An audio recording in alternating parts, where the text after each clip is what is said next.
So in the comments, there were a lot of questions about why didn't she just leave? Nobody can hold you captive against your will. Just walk out the front door. Just do this. Just do that. I would never. I would this. I would that. So rather than anybody get defensive, we're going to talk about exactly why it is so difficult to leave. And we're going to use airplanes and buses to explain it so that everybody could hopefully grasp why this is a problem and we can stop blaming the people who are actively living in this. So these are airplanes. The most common airplane up until I don't know when was the Boeing 737. That is the plane that most people would fly on. They hold about 160 people on them. Worldwide, 840 million women are abused. That is 5,250,000 Boeing 737s. That's a lot of people to say, well, why didn't you just leave? 840 million worldwide. Why didn't they just leave? That seems like an awful lot of people. Then this is a picture, which I couldn't get it to fit all of the planes in here, but this is 75,000 planes that hold the 12 million women who annually report physical violence, rape, or stalking. 75,000 planes. Imagine if we had 75,000 planes crash in a single day, in a single year, over a 2-year period. Maybe we would take it a little bit more seriously. Okay, so I already mentioned that the plane capacity is 160 seats, and the rate of abuse is 24 people per minute. That's a lot of people. So every single hour, enough people experience that type of abuse to fill 9 Boeing 737 airplanes, 9 per hour.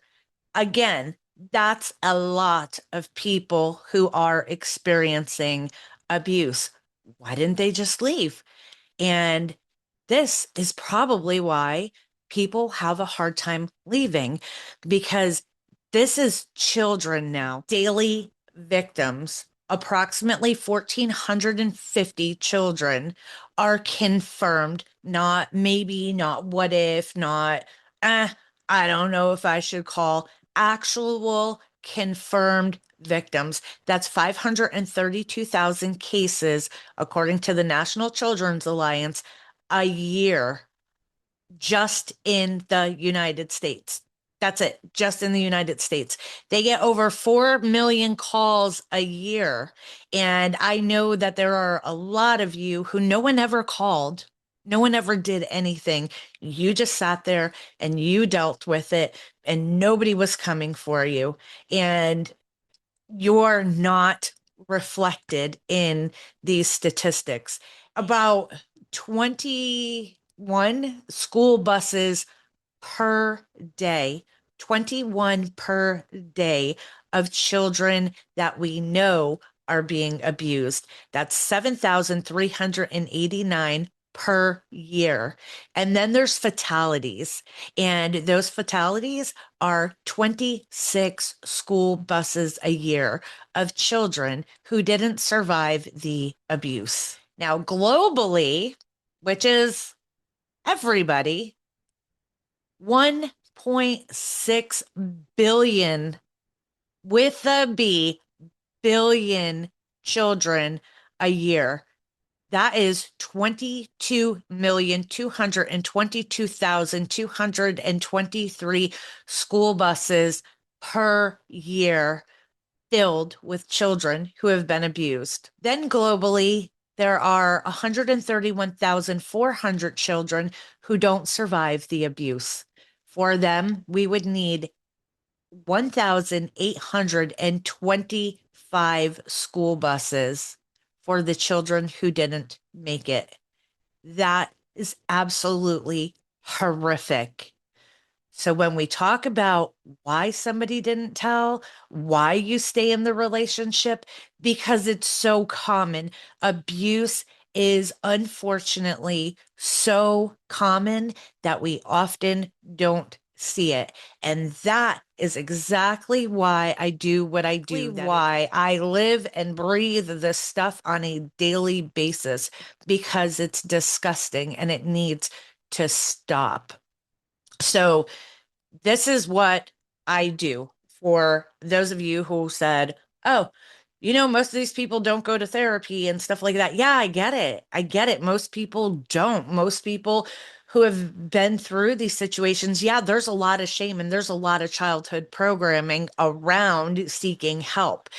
And a lot of times, if you do try to seek help, guess what's going to happen? The abuse is going to get worse, or you're going to disappear. So, better to stay with the hell you know than to go out and tempt fate and let anybody know what's happening to you. And that is unfortunately the society that we live in. So, this is what keeps me focused and say, I have to keep doing this, because what I do know from working with people is most survivors live on autopilot. How else can you live when things are quiet and things are good? You know what happens? The thoughts creep in, the intrusive thoughts, the negativity, the anxiety increases, because now you're starting to deal with something. We don't know how to deal with it because there's not a lot of people teaching us how to deal with it, giving you a bunch of coping skills and saying, "Oh, well, when the thoughts come in, just start thinking about this," or when you're feeling like that, go distract yourself. Okay, sometimes that works and sometimes that is really good advice. However, what is the thing underneath of it? What is the trauma? What is the thing? Where was the safety jeopardized? How did we end up in this place? Why are we feeling this way? We need to go to that place so that we can understand, oh my gosh, no wonder why I think this way. No wonder why I do these things, because it's what I had to do to survive. It's what I have to do today to survive. And that is trauma driven programming. And that is where a lot of people live. It is a underlying nervous system and thought system that is designed to do one thing, that is to keep you alive. It is not designed to help you deal with past traumas. It is not designed, your brain was not designed to be in chaos and also strategically think this wonderful, masterful plan on how to get out, on how to escape. That is part of the tactic that the abusers use because they know that that works. Right. So if we can keep you busy and distracted all the time, you're much easier to control. I don't like it. I don't like it. I want to, let's go to, why do you think the way you do? What was your childhood like? What kind of relationships have you been in? You wonder why you constantly pick the same kind of partner? Well, probably because that partner feels very familiar and very safe. Even though it's abuse, it feels safe because that's the love that you were given as a child. So back to deconstructing the programming. I help adults see why they make their choices so that they can come out of survival mode, because their children do not just learn what we're telling them, they absorb our health, our boundaries, and our unhealed wounds. They are absorbing that. And guess who they become? They become the person who wants to take care of a person who seems like nobody understands them and nobody gets it. And then the cycle of abuse has a perfect doorway to walk through and then we're in the same situation and the cycle continues. Also, the human brain normalizes whatever environment we grow up in. And a lot of adults do believe that it's not that bad. Like what my kid is going through is not that bad compared to what I went through. And I was also that parent who was like, well, yeah, I get it. Things aren't great, but it's not as bad as this and it's not as bad as that. And then we can't do that. I'll get to that in a parenting video. It's we can't do that. That's not it's not okay. But then there's millions of people, and I touched on this already. Millions of people live in quiet daily isolation under coercive control because emotional and psychological abuse doesn't leave any marks or anything for anyone to see. So, why does she stay? Because statistically, there's a really good chance that as a child, these things were normal. There's a really good chance. I think the statistic is most of the abuse that they're actually able to validate is neglect. So if you're being neglected as a child, you're going to go into relationships where neglect is common. You're also, when you get love bombed, it's going to be like, what in the world is going on? Somebody finally gets me, understands me, wants to be around me, actually loves me. It feels good. And the abuse slowly comes in, and you don't even realize that it's happening until you realize that it's happening. And then what do you do? Because a lot of people have children, right? Because one of the things that abusive people like to do is they like to get the person that they're with pregnant, or it could be a mutual agreement. We're still in that love bombing, that honeymoon period, and y'all decide to have a baby together, and you're going to have this perfect family, and everything is going to be wonderful. And that's the picture that's painted. However, the thing that actually happens is you just became property, and now there's ownership, and now there's attachment, because now, no matter what you do, he's going to be able to say, well, I want visitation with my kid. And then most of the time, the children are going to be poisoned and taught that whatever mom says, mom did this and she did that, and that's why we're not together. And these are all the things that happened. So, again, why doesn't she leave?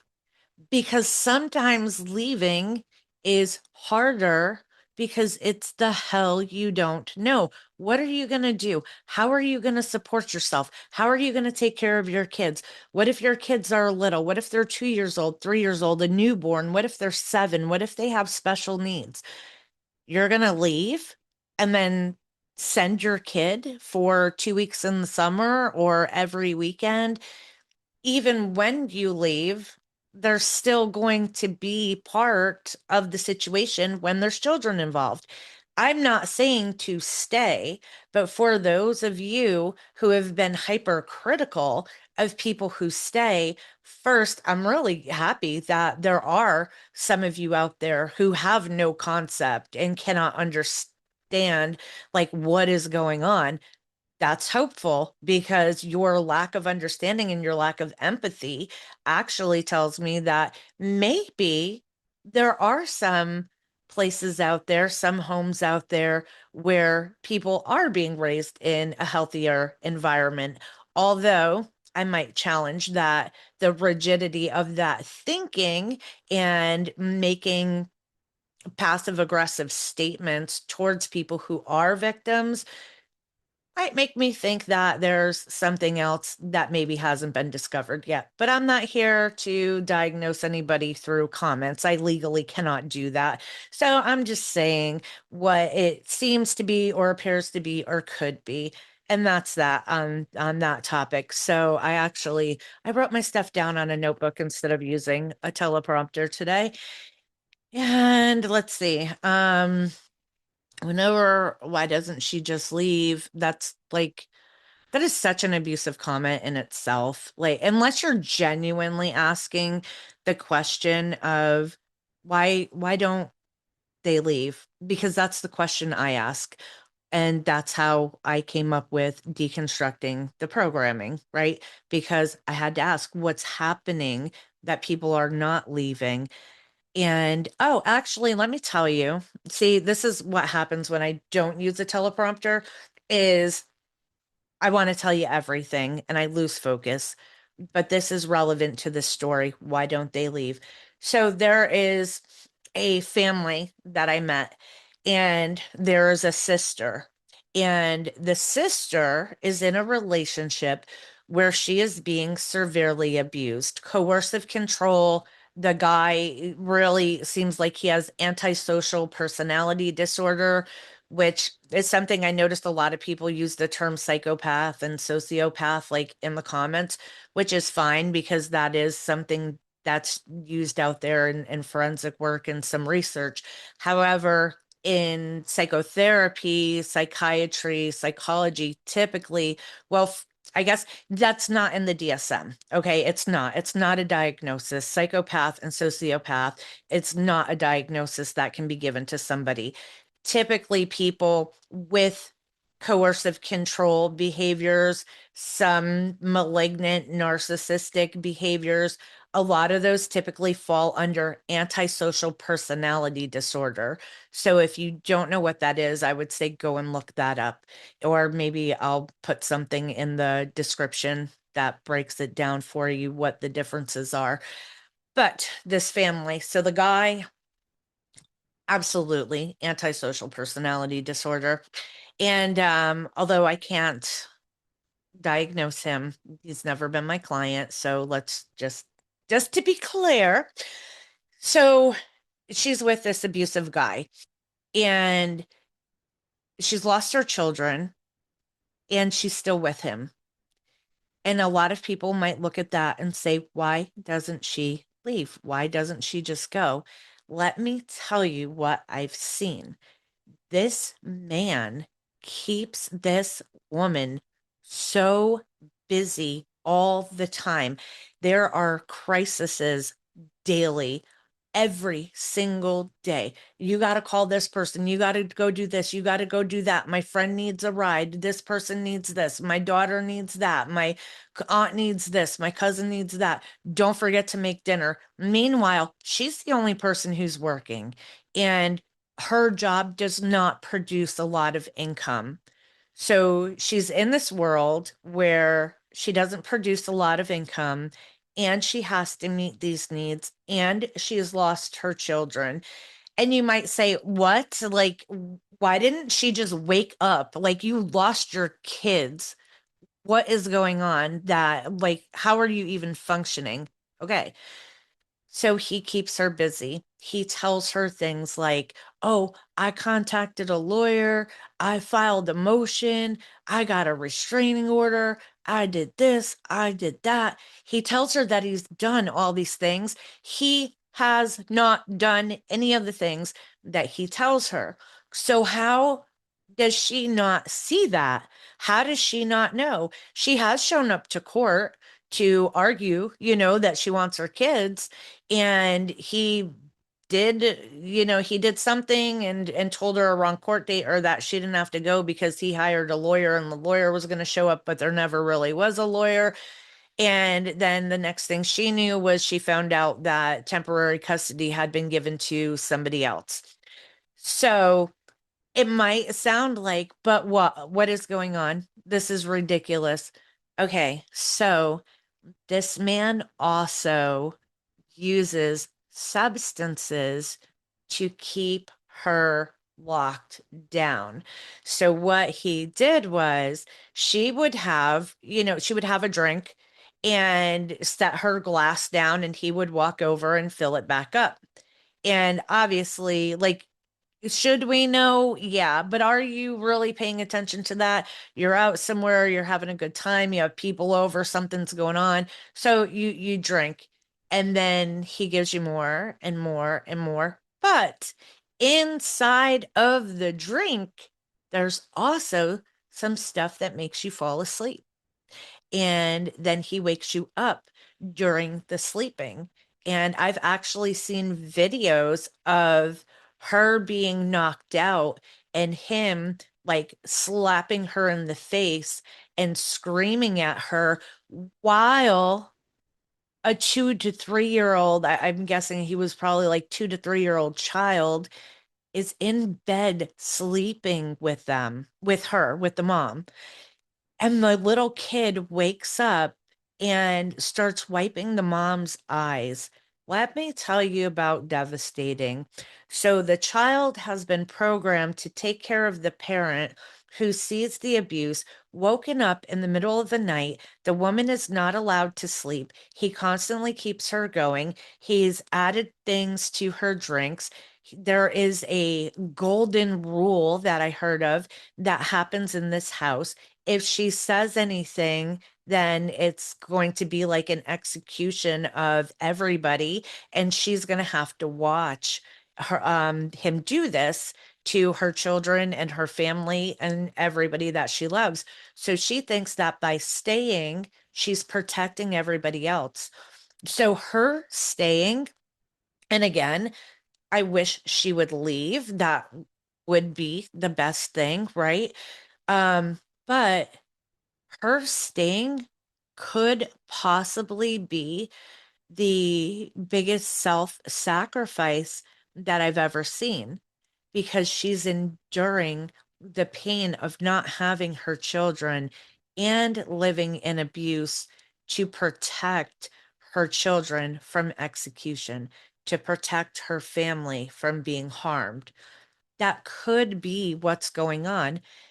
And it also could be that on some level, that's just who she is.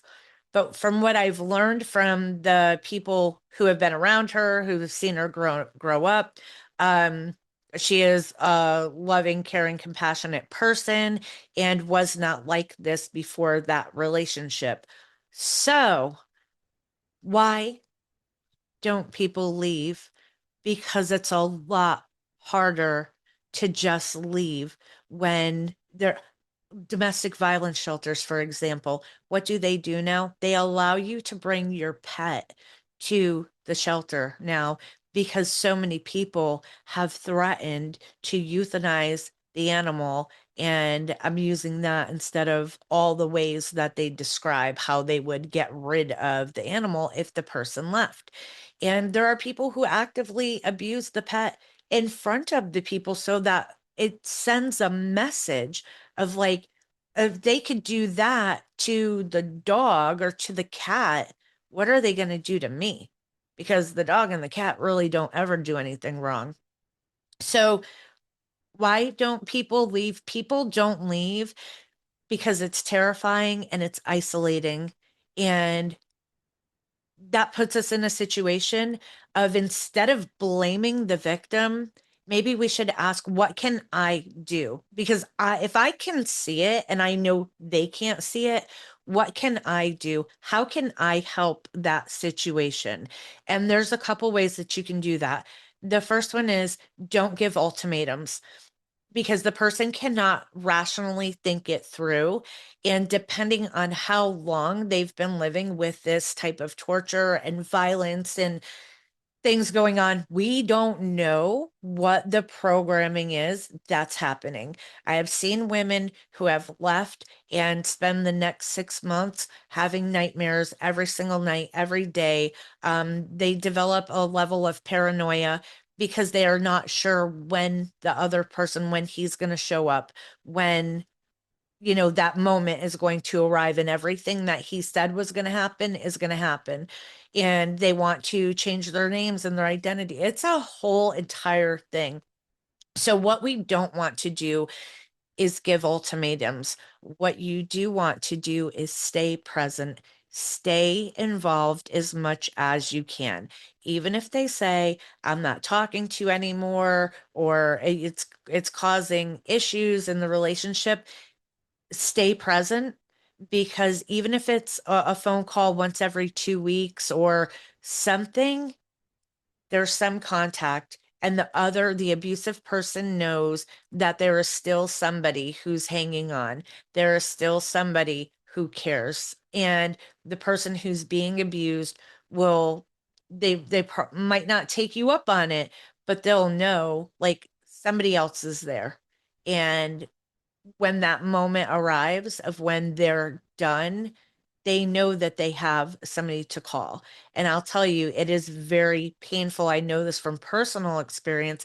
It is very painful to know, to watch, and to see, and to know that the adult person who you're talking to is about to walk back through the doors of where they're going to be abused. And it's so bad that they can't even tell the difference anymore. They're so confused about life in itself. The gaslighting is horrific. And I am going to make a video on that. Okay, so don't give ultimatums, stay in contact, believe them. The first time they tell you something, believe them. Ask more questions. In that family that I was telling you about, one of the family members said, actually, two or three have said, you know what? When she told me this, I didn't really think anything of it. Or I remember specifically, she said this to me, and I was like, that's weird, but I didn't go any further with it. We need to go further. If somebody says something to you and it feels a little off, ask a deeper question. I try to understand what's going on. Maybe say, like, well, that's strange. I've never heard of somebody doing that in a relationship before. Or are you comfortable with that? Or that doesn't make sense to me. So maybe listen, just listen, believe them the first time they tell you. If anything, the slightest thing feels like, pay attention to it. That is your internal system just received information that says something is wrong here. And I have to tell you, a lot of us rode the school bus together. Even if we don't know each other, a lot of us rode those school buses together. And now we've become the adults, and some of the adults are in these relationships. And we have children that have been exposed to abuse. And now the abuse is going to look normal to them, and they will get into the relationship, and we're going to have a cycle. That's where we need to start looking inward and figuring out, why do I make the choices that I make? Why do I do the things that I do? Why do I stay if you're in the relationship? What happened that finally got me out? But for those of you who are asking in a negative way, well, why does she stay? That's just stupid.